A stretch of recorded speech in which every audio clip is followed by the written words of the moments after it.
రాజస్థాన్ లో ఆర్మీ విధులు నిర్వహిస్తూ దేశం కోసం కష్టపడుతున్న ఆర్మీ జవాన్ బొంతా భూతీశ్వరుడు గుండె ఒక్కసారిగా ఆగిపోయి మృతి చెందగా నేడు అతని అంత్యక్రియలు కొమరోలు మండలంలో అధికారికంగా నిర్వహించారు.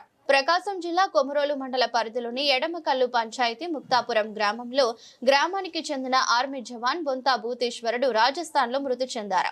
ఈ నెల 1వ తేదీ రాజస్థాన్ లో హవిల్దారుగా విధులలో ఉండగా ఒక్కసారిగా గుండె జబ్బుతో కుప్పకూలిపోయాడు. సహచరులు వైద్యశాలకు తరలించేలోపే మృతి చెందాడు. ఈ విషయాన్ని కుటుంబ సభ్యులకు తెలియజేయగా ముక్తాపురం గ్రామంలో ఒక్కసారిగా విషాద ఛాయలు అలుముకున్నాయి. మృతుడికి భార్య, 2 కుమారులు, వృద్ధ తల్లిదండ్రులు ఉన్నారు.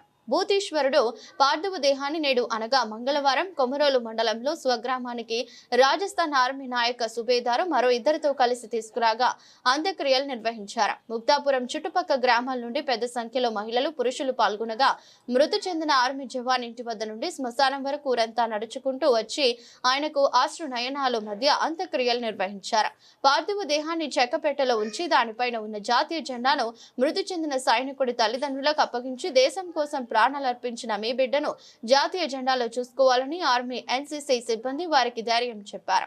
మరోవైపు విషయం తెలుసుకున్న కొమరోలు సబ్ ఇన్స్పెక్టర్ జక్కుల నాగరాజు శ్మశానం వద్దకు చేరుకుని సైనికుడి పార్థివ దేహానికి పూలమాలలు వేసి ఘనంగా నివాళులర్పించారు.